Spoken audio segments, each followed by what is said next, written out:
Okay, good day, everybody, and welcome to the webinar hosted by the Greater Bay Area branch of the Association for Project Management. Today, our webinar is on the introduction to delay analysis from a technical and legal perspective.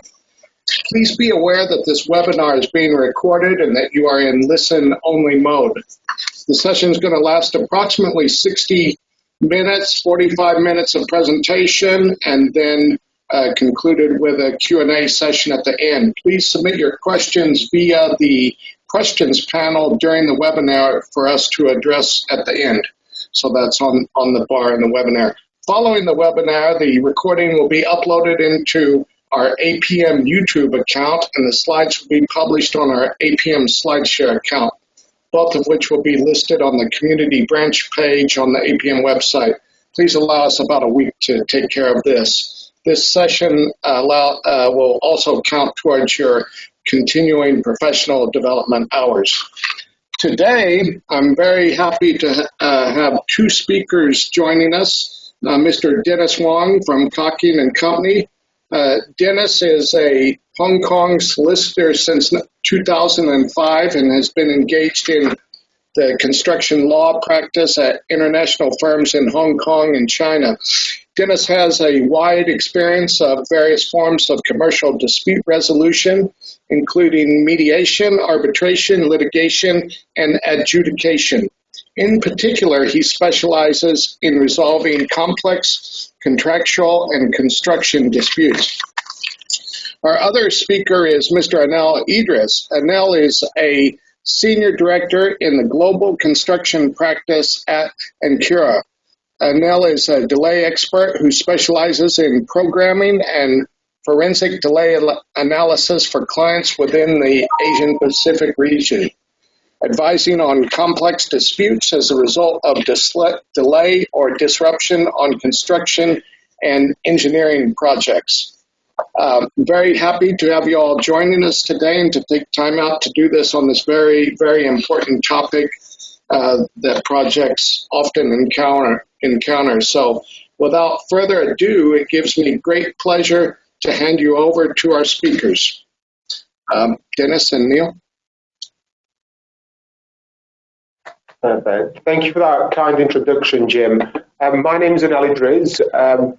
As Jim kindly introduced me, I'm the Senior Director at Ancura Global Construction Practice. We're an independent global experts, provide the global expert services. I act as a delay expert in arbitration, mediation, and other formal proceedings, specializing in programming delay experts services. And really, I look at the delays or disruptions in construction and engineering projects. I started my career, I had a little look from where people were dialing in from, and I personally started my career off in the UK, working for a contractor called Balfour BT. I started off as a civil engineer, progressing up to a project manager, and it was Balfour BT that brought me over here to Hong Kong, working for another contractor called Gammon. And that really gave me a really good foundation to the understanding of the sequence, timing, and understanding how things should be built, and really understanding what happens if things don't go to plan and what goes wrong. During my career, I've been very fortunate to work on a diverse selection of projects, from schools, hospitals, to heavy civil engineering projects such as rail tunnels, bridges, and so forth. And I've worked across Europe, Middle East, and Asia. And I'll pass you over to my co-speaker. Thanks, Anel. And thanks, APM, for having us today. It's my honor. And thank you, Jim, for the introduction. As he said, I've been working as a construction lawyer for more than 15 years. But I'm a lawyer. I have no technical background. So when we're doing construction disputes, we often work with experts like Anel. And as you know, most of the construction disputes involves a dispute on time and money, and therefore we always need quantum expert and programming expert. And from my experience, the selections of the good expert is very important for winning a case. So if you have good expert like Anel, you'll be sure win. Now I'll hand back to Anel to start the presentation. Thank you for that, Dennis. So I'll just give you a brief overview as to what we'll be covering in today's session. So we'll first start off by looking at an introduction to planning and programming, understanding really what it is, then moving on to the role of a programming and delay expert and understanding the methods under the delay analysis that they might adopt, and also covering how an expert goes about selecting the most appropriate method. And finally, we'll conclude it by looking at what records are important to be maintained to ensure that as contractors, as employers, as subcontractors, you have the most robust analysis. So I'd say this is probably the biggest take back for anyone that's site-based to go back at the end of the day and sort of have a look at what is being maintained and making sure that it is being carried out. And finally, we'll conclude it with the question and answer session. So feel free to post any questions and Jim will cover those at the end. So first of all, we'll start off with an introduction to planning and programming. So before we get started, we just need to acquaint ourselves with the simple aspects of the basic fundamentals of what a project is. Well, a project is a temporary sequence of unique and complex activities that really have one goal at the end, which is to be on time, on budget, to a specification. Planning, on the other hand, is conceptualizing how things are to be done to ensure that project is achieved. So what we'll do is we'll use construction drawings, method statements to try and understand where, whom, what, and why it needs to be carried out. Whilst on the other hand, that's planning, programming, just a few technical. Programming is really scheduling out the timing of the things when they need to be done. So this is really the mechanism that turns the plan, what we looked at there, the planning, into really a detailed schedule to ensure that the relevant plant, labour, material is there at the right time, at the right place. And to summarise the difference, because a lot of the time people tend to get the two very much confused or think that they're the same thing. And there was Alistair McLennan from the Royal Chairman of the Institute of Civil Engineers in Glasgow, and he summarised it really well in the sense that, well, you can plan without programming, you cannot program without planning, basically saying that you need to do the planning before you can program the works going forward. So you're probably wondering, okay, that's straightforward. Well, what happens? Typically, we have two scenarios. Either we achieve the program on time, on budget, everyone's happy, but in most cases, they're not. We tend to have a lot of frustration. So we have a lot of inadequate planning at the beginning, which then leads to poor project performance, such as project overruns and cost increases. And I've seen it firsthand, having also been involved in the tendering departments, where you adopt first principles planning. So looking at the quantities of a structure, looking at the output rates as to how much you can deliver per day.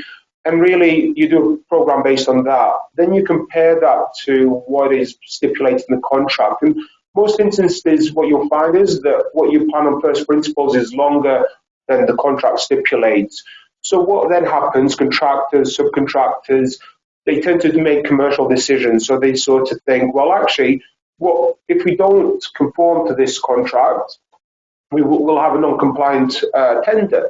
So they'll end up looking at, resequencing potentially, looking at increasing the labour and other means. But then they could be faced by external factors that's out of their control, such as additional variations that are issued by the client. There could also be, which is very big in Hong Kong, lack of labour. So the initial labour that they planned at the outset of the project might not be available when they come to deliver the project. So then that ultimately affects their performance in the sense they're not achieving the output rates, which then prolongs their completion of the project.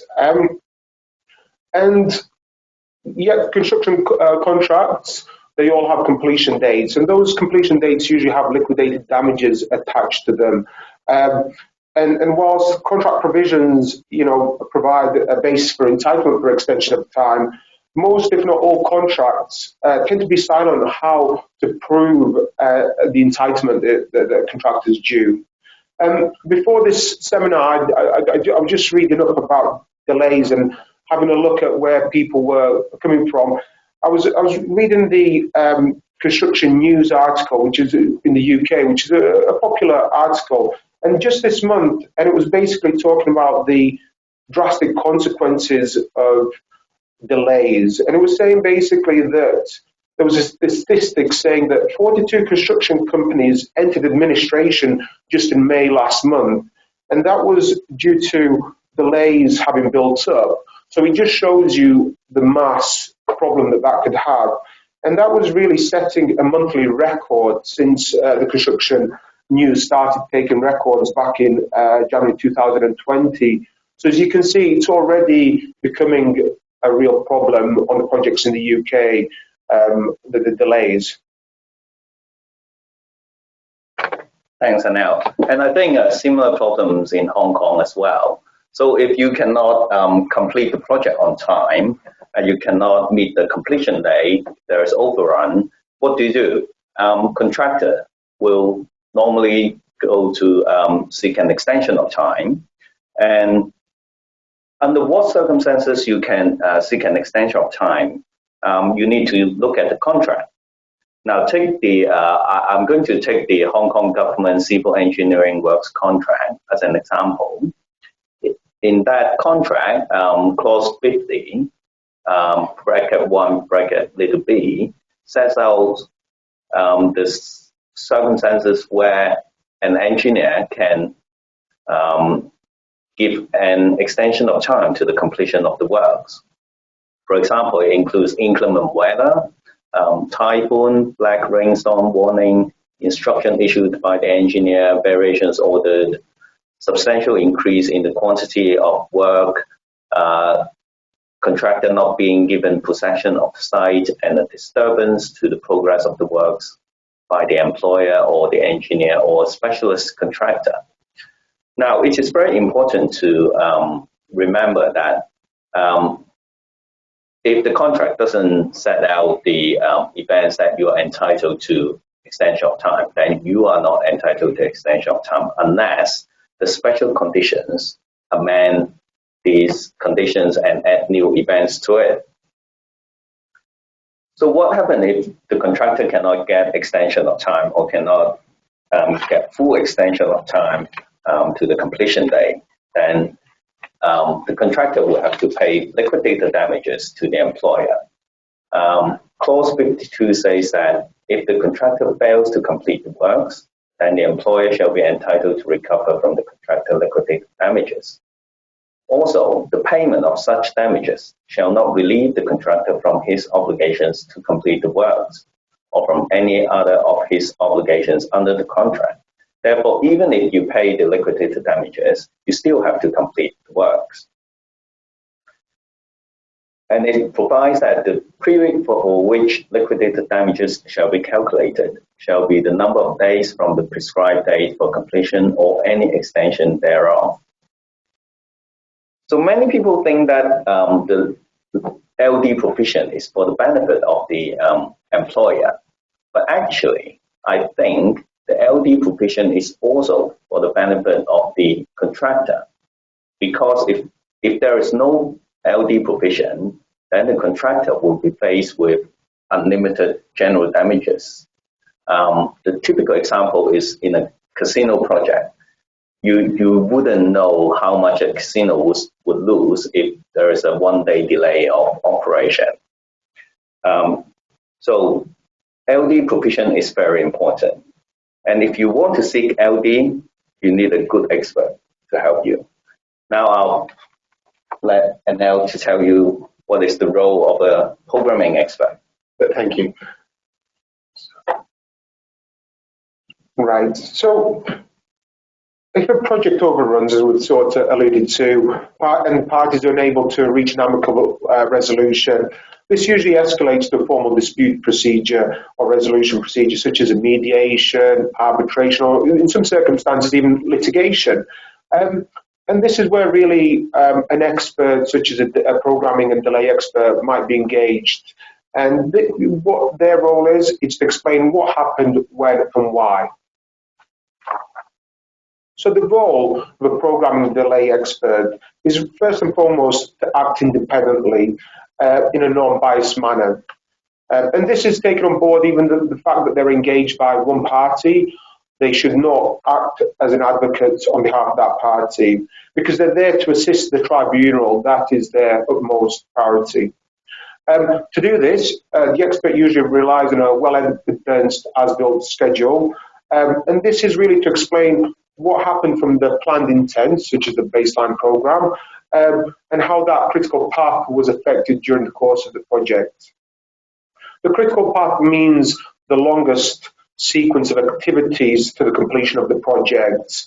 And essentially, any delay to the path will result in a delay to the project. So the challenges for the programming delay expert, first of all, is to cut through the jargon and make sense of it all. As an expert, we're always faced with bundles and bundles of documents. Sometimes they're well referenced, sometimes not very well referenced. And it's sometimes like looking for a needle in a haystack and really looking through it to get the relevant information that you need. It's all about also producing simple reports that assist rather than confuse. My mentors always told me less is more, and I always take that on board with everything that I do, because the reports need to be to the point, produced in a series of short and crisp paragraphs that really get to the point concisely. Sometimes you have to place yourself in the reader's position in the sense that you have to translate that mystique of the dark arts into something of a common sense that somebody, a layman, can understand. And really, with that, what we tend to do is produce powerful illustrative presentations. So when you look at large projects that we've been involved in, such as large civil engineering projects, you bear in mind these have thousands of activities and various relationships. So it's all rolling that up to a level of degree that demonstrates what the planned sequence was, what happened, and how those delays occurred. Because you have to really, as I said, this is for the tribunal, and you have to place yourself in that position that that person on the other side, the arbitrator or the litigator or the judge, might not have any construction background. Be clear, credible, factual, and uncomplicated and persuasive in your reports. Provide clarity and not confusion.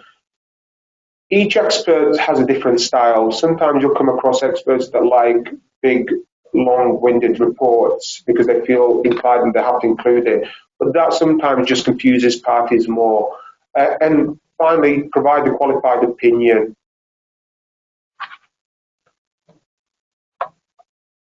So before we just jump onto this method, just to share some experiences that I've had as well, talking about having keeping reports clear and concise. There was a case for those that are from Hong Kong, called the Buddhist Ministry in Tai Po in 2016. And here what happened was it was an arbitration initially, 2 delay experts, and the matter never got resolved at arbitration, and it got escalated to the High Courts.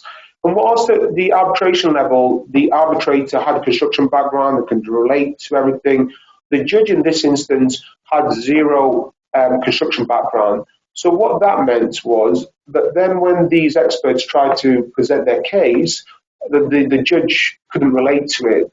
So there was a large criticism from the judge in regard to the experts in the fact that they were providing complicated reports that weren't easy to be understood.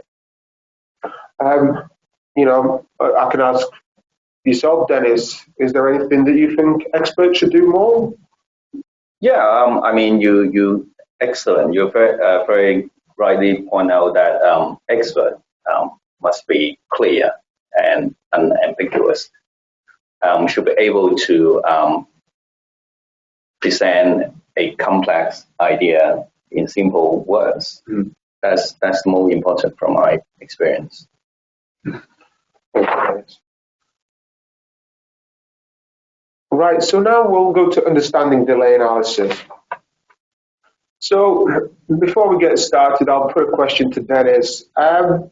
Dennis, when I say delay analysis, what do you think? I mean, because most of the time people say, well, I understand it, I know what it is, but I can't quite explain what it is.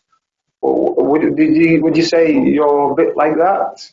Yes, I would have thought it relates to the critical path analysis. Yeah, for sure.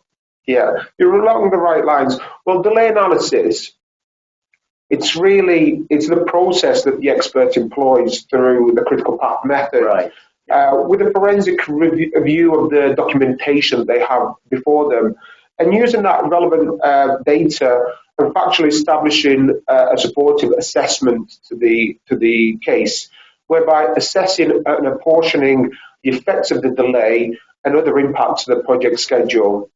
The techniques, or some refer to the accepted methods, are really only there to to assist the expert, and I'll touch upon the accepted methods shortly. But those methods, they really establish the critical delays from the non-critical delays and their impacts to the project. And they should also identify concurrency and identify the causal link. The causal link or causation is really what caused the project delay. And I've got a few examples there that we usually come across on a day-to-day basis. And this can vary from variations that we see all the time to Hong Kong's very big on the adverse conditions. So there's a lot of unexpected rock, boulders and so forth. And that happens with large tunneling projects here that we've experienced. There could also be, changes in the scope creeps. And more recently than not, we've had a lot of COVID-19 cases, and I think this is a global issue. To share some experiences that I've had myself, there was a matter that I was working on in Singapore. So this was a precast concrete structure that was being assembled for a specialist manufacturing facility. Those precast elements were manufactured in Malaysia, and under the Malaysian compulsory order, Malaysia was closed off. So what that meant was nobody could go to work, no production could happen. While Singapore continued the same, they never had the same shutdowns, it meant that those precast elements couldn't be manufactured to be delivered to Singapore. That essentially resulted in big early delays to the project in the sense that they never had the elements to erect. So that's one thing that I've seen from COVID-19. Another one, you can touch me, you can help me as well, Dennis, specialist trades in Hong Kong. So where there's elements of testing and commissioning due to the lockdowns due to COVID, there's been issues where we haven't been able to get specialist trades from Europe to carry out those testing and commissioning elements, and that's essentially delayed the completion of the T&C at the end of the project. Yeah. How about yourself, Dennis? Any you'd like to share? Yeah, I think COVID-19 is a common problem in Hong Kong in the last couple of years.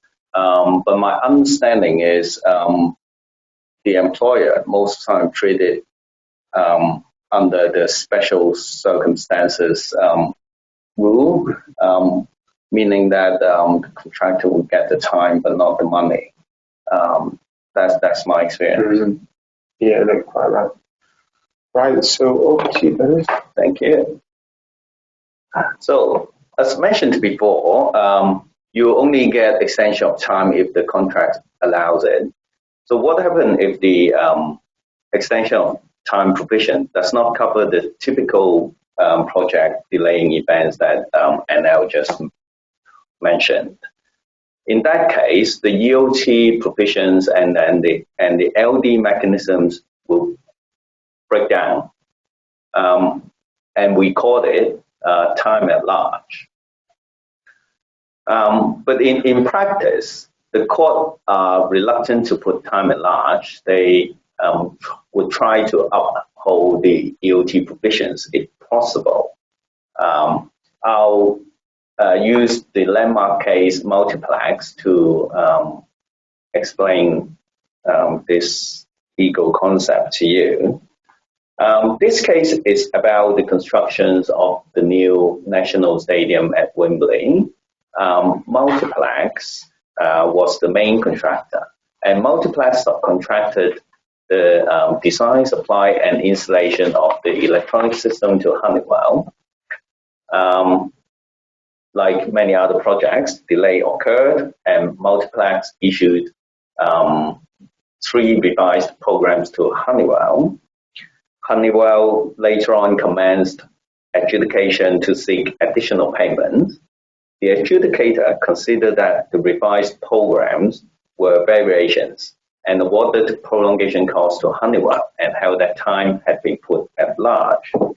Multiplex was not happy and they appealed to the court. And the court held that under the subcontract, the main contractor may issue any reasonable direction, including variations, and EOT will be granted if relevant event was likely to cause delay to completion. However, the list of relevant events in that contract do not include variations, but it refers to delay caused by any act of prevention or default by the contractor. So the question for the court is whether the variation order is an act of prevention. And the judge had 3 propositions. First, actions by the employer which are perfectly legitimate under a construction contract may still be characterized as prevention if those actions cause delay beyond the contractual completion date. And acts of prevention by an employer do not necessarily set time at large if the contract provides for extension of time in respect of those events. Insofar as the extension of time clause is ambiguous, it should be construed in favor of the contractor. So the court concluded that time had not been put at large because if a direction which constitutes a variations leads to completion on a later date, such a direction constitutes an act of prevention.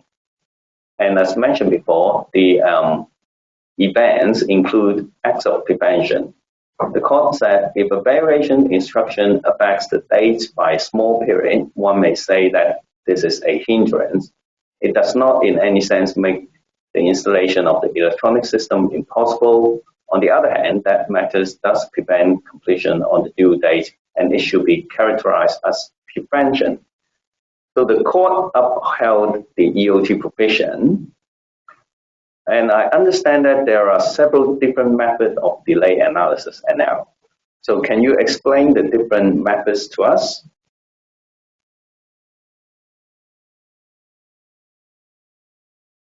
Thank you for that.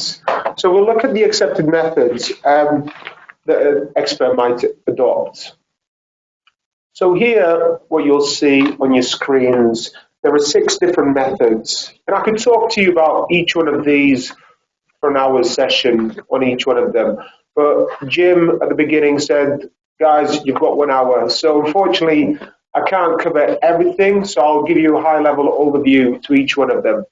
So for each of these methods, as you can see here, there's an analysis type. It's either established through cause and effect or effect and cause. And I'll touch upon this later.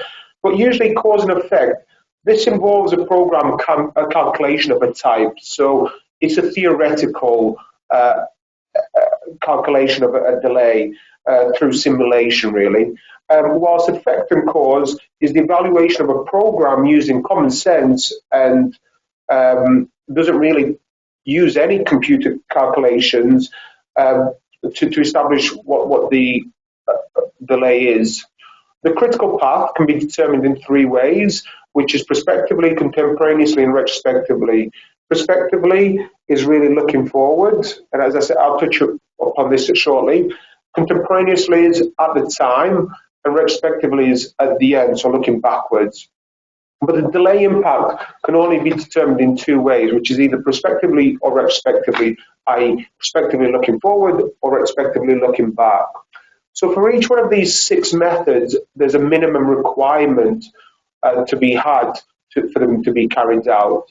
So to carry out an impacted as planned, which is basically you need a baseline program, which we should all have at the beginning of a project, and a selection of delay events. So these could be a variation, and you take the baseline program and you put the various delay events in a time chronological order, and it gives you the likely or theoretical impact of those events. Time impact analysis, this again requires a logical and baseline program, and we also need the updated programs or progress information to update the baseline program, and a selection of delay events again. And what this is different, because what we try to do with the time impact analysis, we take the program just before the delay event. So we try to essentially ring fence the likely impact of an event. So for example, over a 3-year project, you might find some delay events happening in year 3. So it would be inappropriate to use an impacted as planned, because there's already an accumulation of delay in that project. So time impact analysis tries to take away from that. Again, this is a theoretical model, so it gives you the theoretical impact. And when I say theoretical, it gives you an estimate of the likely impact, when in reality, the impact could be a lot shorter. So whilst on the other methods that we tend to use, which are these retrospective, this is after the fact. So using a time windows analysis, we again need the logical and baseline program. So you can see there's a commonality that we need a baseline program and updated programs or progress information to which update the baseline program. And with this, what we try to do is, in a windows basis, we try and see what's changed window by window and where the critical path was, and what has changed and where the delay was. Then we've also got the as planned versus as built in a windows analysis. So for this, we just need a baseline program and an as built data. So here, what we try to do is we look at what we plan to do, what actually happened, and then we break this down into various windows. When I say windows, we try to do these around key milestones or key events within the schedule, and to isolate delays around those key elements of work. Then we've also got the retrospective longest path analysis. For this, we need the baseline program and an as-built program. And what this is, this looks at the longest path or the longest sequence of work within the baseline program and compares that as-built program longer sequence as well.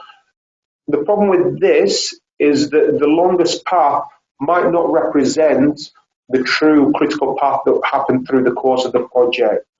So that there's a bit of anxiousness to use this methodology. And finally, we have the collapsed as-built analysis. And this tends to be more of a preferred method by employers. And for this, and I'll give you a little bit of detail why this is.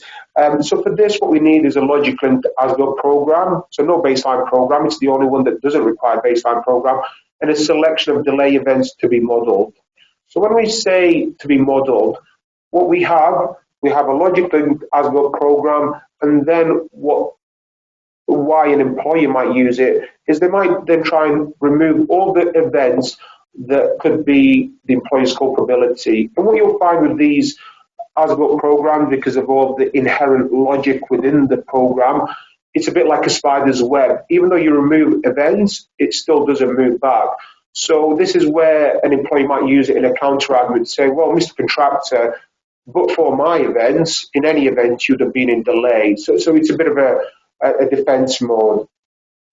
To give you an indication as to how important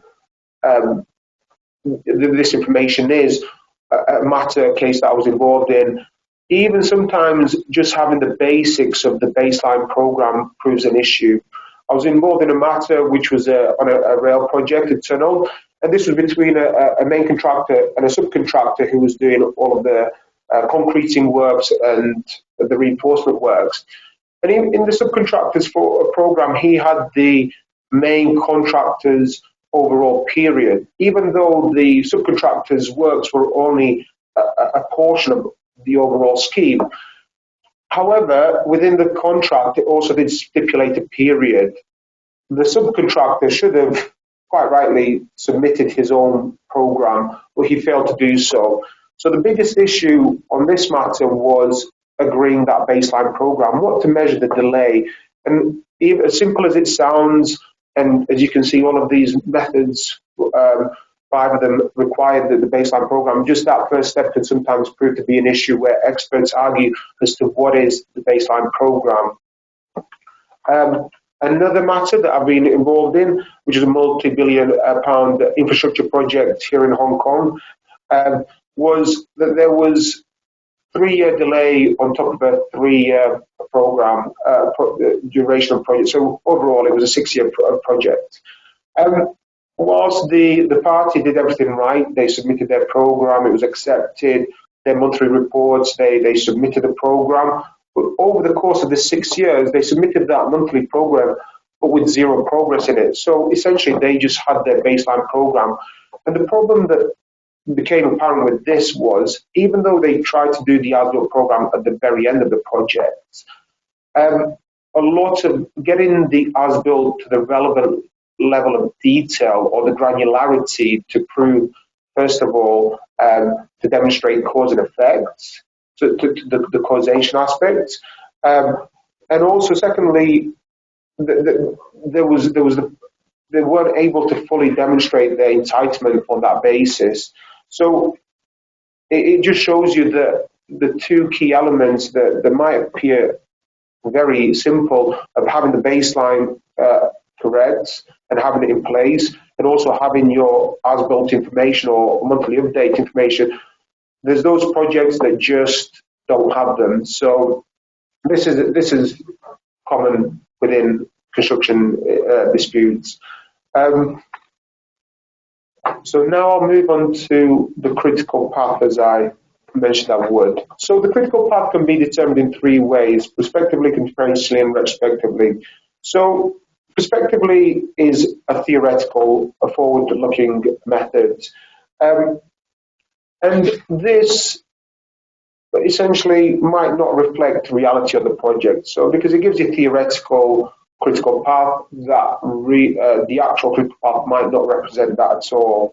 And this is usually used during the course of a project, during live projects, to demonstrate the likely impact.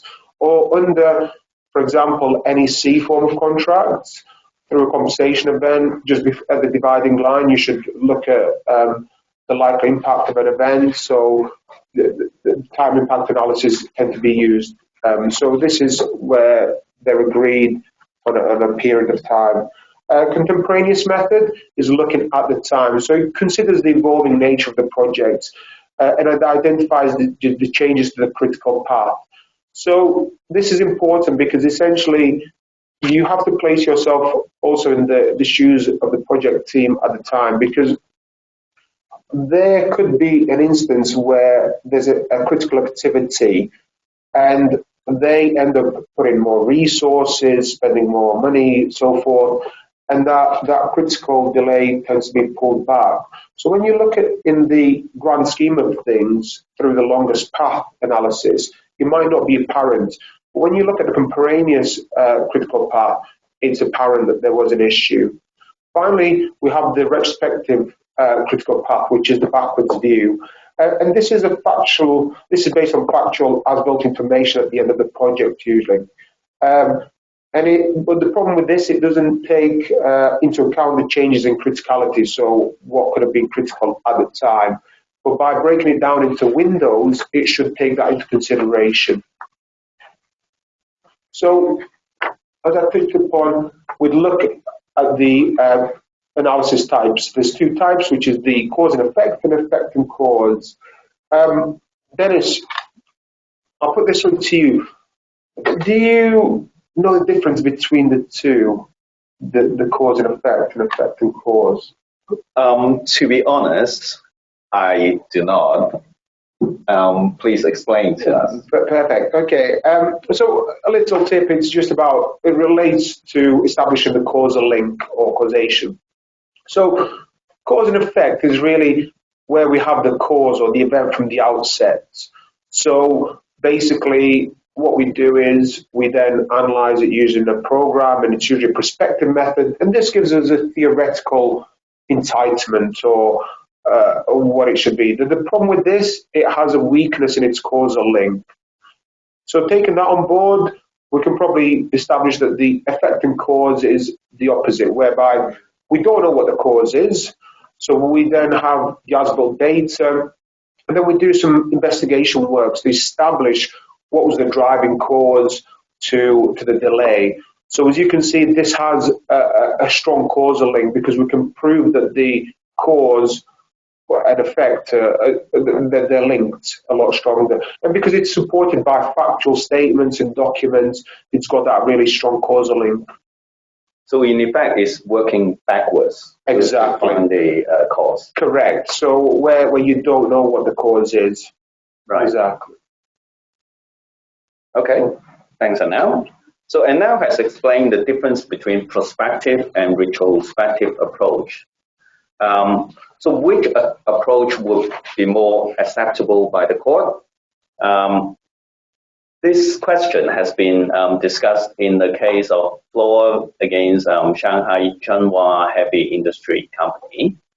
And the fact is that Fluor, the main contractor, was engaged to construct 140 wind turbine generators for the wind farm. And it subcontracted the fabrication of steel foundation structures to Shanghai Zhenhua. The works carried out by Shanghai Zhenhua were defective. As a result, Fluor had to carry out lengthy inspection and rectification works, leading to substantial delay. So Fluor sued Shanghai Zhenhua for breach of contract, and the court at the liability hearing held that the materials supplied by Shanghai Zhenhua were not fit for purpose.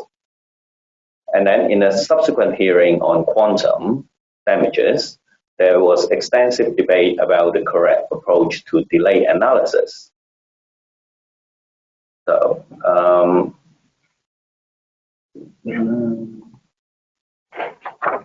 the judge, having considered two delay experts' reports, rejected a straightforward prospective analysis of the loss. And he said, there has been an extensive debate about the correct approach. Mr. Morgan is one of the experts, said, and the judge accepted, that the prospective analysis, in other words, considering the critical path at any particular point in time as viewed by those on the ground at the time, does not necessarily produce the same answer as an analysis carried out retrospectively. That's logical because you receive more information after the work's completed. So if you do a retrospective analysis, you have a different result. The judge goes on to say the former is the correct approach when considering matters such as the award of an extension of time. But this is not the exercise with which the court is concerned in this case. And the judge agrees that some form of retrospective analysis is required. The judge goes on, the court recognized that prospective and retrospective delay analysis may produce different results, but the court did not form a view as to which is a better approach. The court is of the view that different analysis serves different purposes at different times. The Society of Construction Law Delay and Disruption Protocol also says that where an EOT application is assessed after completion of the works or significantly after the effect of an employee risk event, then the prospective analysis of delay referred to in the guidance to core principle form may no longer be appropriate. So when selecting which approach we use, we normally check the terms of the contract.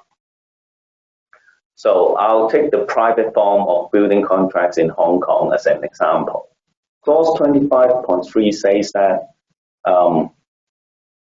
after receipt of the contractor's second notice, the architect shall give an extension of time if he is satisfied that the completion of the work or a section is being or is likely to be delayed beyond the completion date. So it means that the architect should take a prospective analysis. However, the contract goes on to say that the architect shall finally decide the overall extension of time, if any, that he considers the contractor is entitled to, whether by reviewing any extension of time previously granted or otherwise, and shall fix the completion date. So this is a retrospective approach. So it means that in Hong Kong, if you're using the private form, both approaches are allowed. So Anel, how do you normally choose the appropriate delay analysis? Well, thank you for that, Dennis. So selecting the method for analysis. So I hope Dennis and I have given you a bit of an overview as to the various methods, retrospective and prospective. But now you're probably wondering, how does the expert adopt the relevant method?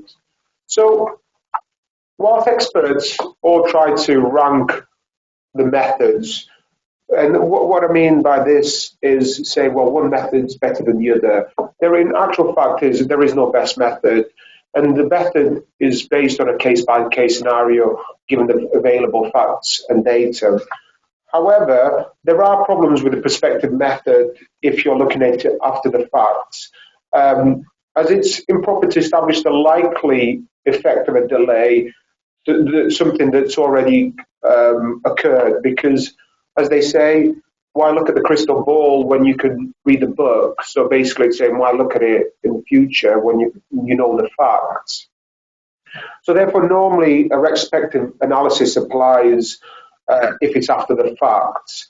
But each method, as I said, it's based on a case-by-case scenario. And really, delay, it's a matter of fact, i.e. what happened. Analysis, it's only really using the common sense approach to draw a conclusion as to what has happened. And it's also using, an expert should have construction knowledge, being an engineer, a project manager, to know, well, actually, this couldn't have happened. And using that real sort of technical knowledge that he has from his experience. And being objectively fair and reasonable by this, what I mean is forming a balanced view, looking at the whole picture, and not just being one-sided, and providing an objective opinion, and not form conclusions than a greater degree of the data that's available. So never make any assessments that you don't have the data to support that. And finally, as Dennis alluded to, read the contract, even though, for example, in that example that he showed, that it implies one method, a prospective, there's another clause that contradicts it and applies a retrospective analysis. Thanks, Anel. So sometimes if the contractor cannot choose between which approach, they take a third approach, the global claims approach.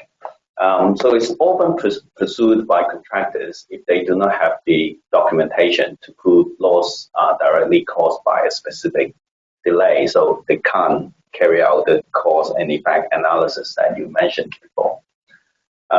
Or they do not have the necessary resources or time to carry out the detailed delay analysis. They either engage you or they take the lazy approach to do the global claims. But surprisingly, the courts are more lenient towards global claims nowadays. In this case, Water Lily, the defendants argue that a number of claims advanced by the contractor consists of global claims and therefore barred by legal principles. But the court held that no, it's wrong. Nothing in principle is wrong with global claims.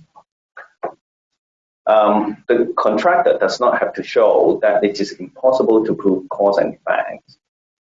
In the absence of contractual restrictions, the contractor simply has to prove that its case based on balance of probabilities, and there is nothing wrong with global claims. But the contractor has to establish that the loss which it has incurred would not have been incurred in any event, so it's a but-for test. The fact that one or a series of events caused or contributed to the total or global loss on the part of the contractor does not necessarily mean that the contractor cannot recover anything. However, the court will not usually allow global claims if actual costs attributable to individual loss causing events can be readily and practically determined. So I think it is very important to keep proper records, right, Anel? Correct. So please explain to us. Super, thank you. So to conclude today's session, I said we'll look at what information needs to be collated by the site team. And this is the biggest take back that you guys probably take back, just to make sure that everything's been collected correctly during the course of the project. And this is really to ensure that the experts that are engaged have a more robust analysis and that your case is robust as well. When I say robust, that really means basically an analysis that's based on strong, reliable, supported evidence that can't be challenged easily. So why are records important? Well, as you guys all ladies in the construction industry all know, everybody always says records, records, records. And there's a reason for that, you know. No matter where we go, we hear that same. And basically because records are the basis of a factual analysis. You really can't argue against the facts. The fact is facts. And these are convincing in a dispute resolution process. And whilst we find when a new project starts up, the old site team tend to then get moved on to this project, the site records stay with the project. So that's why they're very important. And in the dispute process, they might be required a few years after the project's finished. So that's why documents are very important. Quality is better than quantity. So we try to look at more comprehensive records that are all completed and really minimizing inconsistent and conflicting positions. And this is important because I've been involved in a matter where there'd been a statement of claim and there'd been a statement of defense and counterclaim. And when we got engaged on behalf of the claimants, reading the statement of claim, there was contradicting dates for the completion dates. And it straight away you sort of ask the question, well, if they don't know when they finished an element of work or there's contradicting dates, the rest of the claim must be the same. So it raises question. That's why minimizing this consistency is very important. Records also in Hong Kong have been a big issue. There was a big commission of inquiry here in Hong Kong where basically a request for inspection records. And in this, it was a large commission of inquiry that had been over a couple of years. And what had happened was basically there was,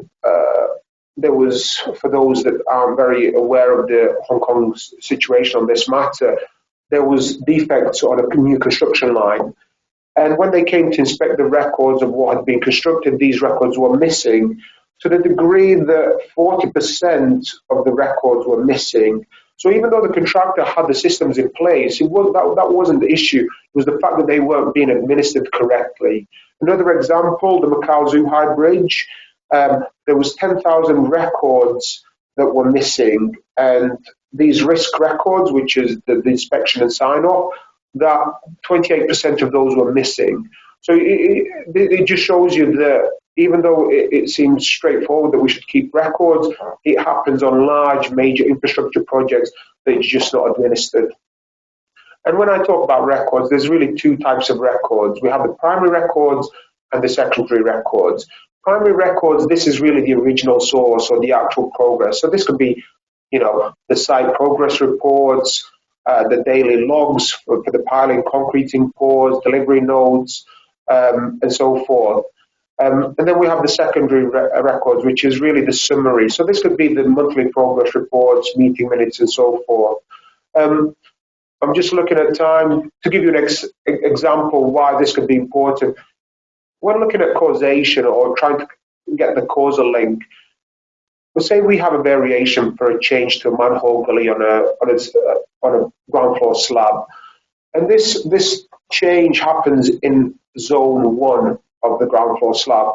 Whilst the secondary records might just say within that month the ground floor slab was cast and this change happened in there, therefore it must have affected the slab pour. If we were to look at the primary records, we might find a different story. So what we might find is that actually when that change came for that gully to be moved, that area of the slab, zone 1, had not been poured. Therefore, there could be an argument, well, actually, Mr. Contractor or subcontractor, you weren't necessarily affected. So this is why trying to establish the causal link, primary record is sometimes a lot more useful than the secondary record.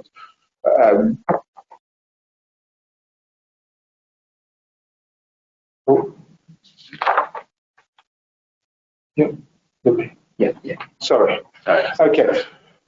So I'll just summarize some useful information that we tend to look at when I'm doing the delay analysis to prove the fact and evidence. So contract, subcontract. This might sound obvious, but talking about casinos in Macau, I've been involved in matters where subcontractors have actually lost their contracts. So this is an important document that we must always keep. Program information such as master programs, etc.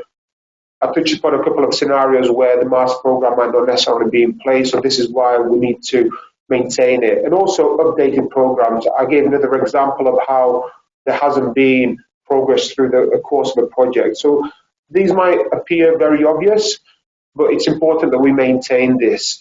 Progress information, weekly, daily, site progress reports, photographs, diaries, they're all useful.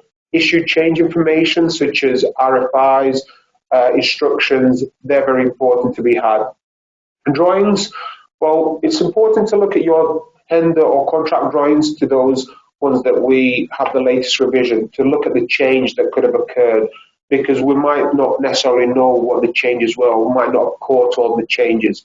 Inspection and records and certificates, these are important because it certifies when works were completed and were handed over to the client or to the next contract and so forth. Claim documents, notices, information, responses. This is something that we should be doing through the course of the project under the contract. And photographs and any other relevant documentation. One thing that I've noticed a lot more in the Hong Kong matters that I've worked on, the use of WhatsApp. So whilst this is something that's I'm not sure whether this is across the domain in the UK and Turkey and so forth, but one thing that matters issues that I've come across is that WhatsApp groups are created for a project, but they're not controlled by the project team. So what happens is you have individuals on the project using their private telephones. At the end of the project, they're very anxious to give their private telephones and they don't need to obtain that information. And those that do give their phones or their company phones, what you find, the WhatsApp information, they might have joined the group later on. So it misses a large proportion of the history. So WhatsApps is something that you definitely need to sort of consider how you capture in that information. And I think you can do it. No, I think we're right on time. And Jim, are there any questions? Yeah, there sure is, and we'll take a few minutes to go through it. I think we are allowed to run a little bit over. So let me just dive in with the first question. This one says, what does the law say when the contract doesn't state there is to be an extension of time or allow for an extension of time? And it says, for the purpose of this question, let's say the contract forgot it or it wasn't considered, but the law says that it should be considered. So I'm assuming from this, you write a contract and you forget to address what happens if it's late? Yes, very good question. I think in that case, if you cannot extend time, it becomes times at large, meaning that you have a reasonable time to complete the project. Okay. All right. Next question is... If the contract doesn't address this, we go back to common law. Common law will be reasonableness. Okay, but just maybe to add on to that, what if you're in a country that doesn't practice common law? Very good question. I only study common law, so I suppose if it is not a common law system, the ordinance, the law of the country may have some rules or regulations governing that aspect. Okay. All right. The next question is quite a common one, which comes up. Wouldn't COVID-19 impacts be covered by force majeure clauses? Yeah, good question. There are some attempts about using force majeure to cover COVID-19. Some countries allows it. Some countries do not. In Hong Kong, I think there are some successful arguments. But the problem with force majeure is that you get the time, you don't get the money. Mm. And do you know when it became common to start to exclude COVID-19? Was that sometime in 2020? Or did it happen in 2021? Yeah, some new contracts that I've drafted, the employers exclude COVID-19. Okay. All right. Next question is there any chance to please tell me more about the effect and cause way of analysis? Well, we know when the critical path has happened. How can we make a claim bid based on which refers to a thing which somehow looks at if we were not aware of the critical path what was happening?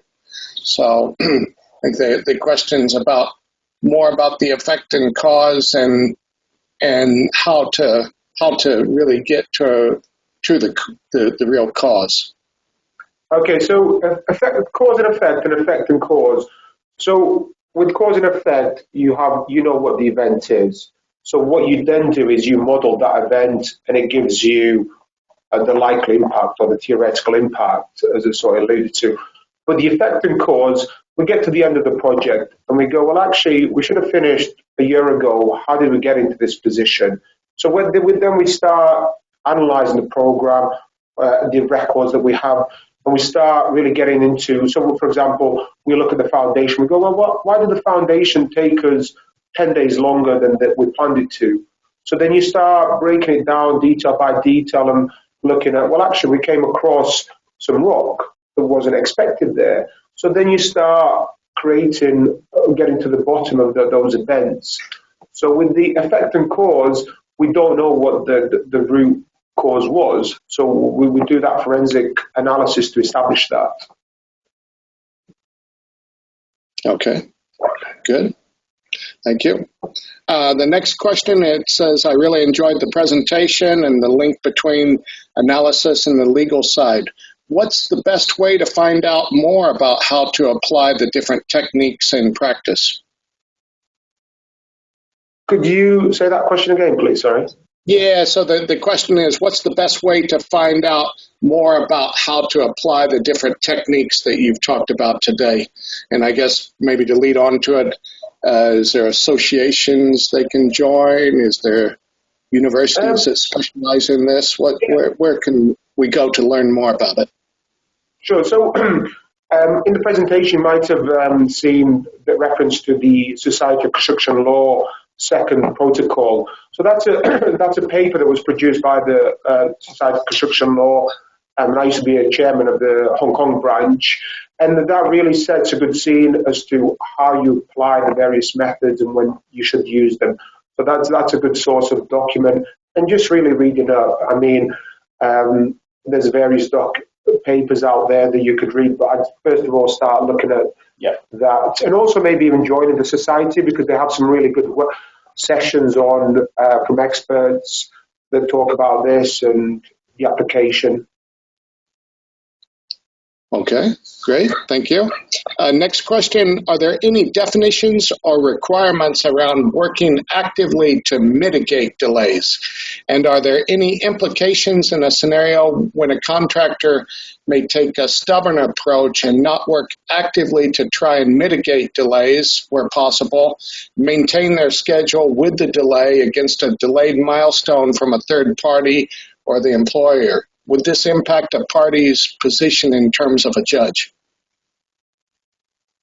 Yes, in most Hong Kong standard form contract, the contractor has a duty to mitigate delays, and if they do not do that, it would affect their case. So, for example, if they claim 20 days EOT or 1 million additional payment, if they fail to mitigate the delay, that will be taken into account in assessing the EOT and the amount that they entitled to recover. Okay. Okay, this says the next one is if the prospective analysis is not considered valid by the courts, for what purpose could it be conducted? So, touching upon earlier on, in Hong Kong, for example, all government projects now through the new engineering NEC contracts. Sorry, and basically, what that prescribes a method that should be adopted through that whole compensation event process. So, because it's all about mutual trust and cooperation, the contractor should be making the employee or the project manager aware of an event. So basically the way it works is, okay, we have an event and we look at just before this event occurs, and we provide an estimate of how this is going to impact. So this is where you can use that prospective method, and really what should be happening, the project manager should be agreeing to that in principle, and then that sets the new scene, the new accepted program, and you move forward. So that's one scenario. Where others, where under the general conditions of contract, which you might find everywhere, when a contractor comes aware of an event, they need to notify. Yeah. So therefore, you should be always doing a prospective method of a type, or demonstrate the likely impact. So it's what I'm trying to, in a nutshell, I'm trying to get to is it's during the course of the project that the prospective method should really be adopted. Okay. Can stay out of court that way. The next one is, could Dennis kindly expand further on the three propositions on the multiplex versus Honeywell case with respect to analyzing delays? Yes, of course. The three proposition is about the act of prevention. So before this case, the Hong Kong Standard Form contract that I showed you does not include a event called acts of prevention. But after this case, all the Hong Kong contracts would have the special conditions to include the event of acts of prevention. The reason is this: if you, the employer, prevents the contractor to complete their works, then you cannot use this reason to claim LD to your benefit. That's common sense, and that's what the lawyer calls acts of prevention. In that multiplex case, the main contractor issued variations, but there is no power for the main contractor to grant EOT due to variations. So the main contractor has to rely on the provisions for acts of prevention because they prevent the Honeywell to complete their works. So they have to grant EOT of time to them. So the third proposition is if the extension of time is ambiguous, it should be construed in favor of the contractor. This is because the extension of time clause was prepared by the contractor, and that's called the contra preferentum rule.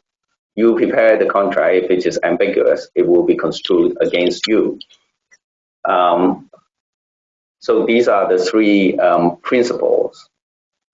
Basically is you need to draft the EOT provision to include acts of prevention.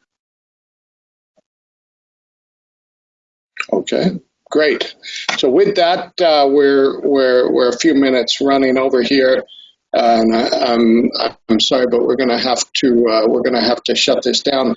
Once again, on behalf of the APM Greater Bay Area branch, I would really like to thank Anel and Dennis for taking time to present this today, and I'd like to thank all the audience out there who had a look at it, and look forward to more of our events. And for the folks in Hong Kong, we will be trying to arrange some face-to-face events in the second half of this year. So keep an eye out for that on the APM webpage. So Dennis and Anel, thank you again very much for your time today. We really enjoyed it. Thank you again. Thank you, everyone. Okay, Chairman. All the good questions as well. Thank you. Thank you. Okay, thank you. Goodbye. Bye.